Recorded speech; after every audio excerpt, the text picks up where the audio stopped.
Lorsque l'on rencontre sœur Delphine Marie, l'image de la religieuse prend un sacré coup de jeune. Moi, ma spécialité, c'était le volleyball. Mais en communauté, c'était difficile. Donc, l'appel de la baballe, basket. Et s'il n'y avait que le basket? Donc, vous ouvrez les fléchettes entre la résurrection de Jésus et l'ascension, parce que comme ça, Jésus ne risque plus rien grâce à notre habilité à jouer aux fléchettes. Sœur Delphine Marie est membre de la communauté des Sœurs de l'Adoration Réparatrice. Nous sommes en plein cœur de Paris, dans le 5e arrondissement. Elles ne sont plus que 7 religieuses ici. À 40 ans, Delphine Marie est de loin la plus jeune. Depuis qu'elle s'est engagée, elle ne s'est jamais retournée. Il y a 9 ans, entre le moment où on arrive et puis le moment où d'une manière définitive on dit « oui, là je crois que c'est vraiment mon chemin », en 9 ans je pense qu'on est capable de savoir si c'est vraiment du bonheur.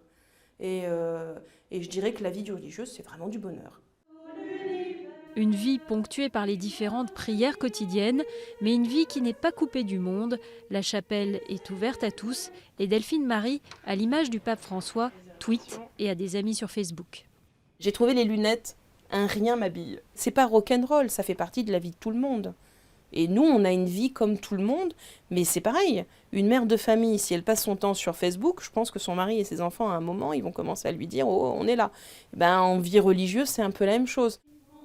La plus âgée des sœurs du couvent a 94 ans. Delphine Marie est la dernière à avoir rejoint la communauté.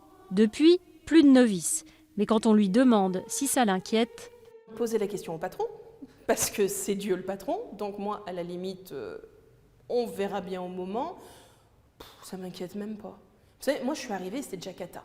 Donc franchement, c'est pas ça qu'on voit quand on arrive. Je fais pas l'audit d'une communauté en me disant non mais attends, là si je fais une projection sur 20 ans, c'est foutu, voilà. Alors on l'a eu celle-là. L'unisson chez nous s'appelle un miracle, ma sœur.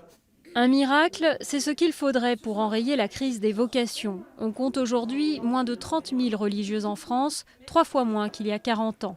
Mais Delphine Marie en est certaine, il y aura un renouveau.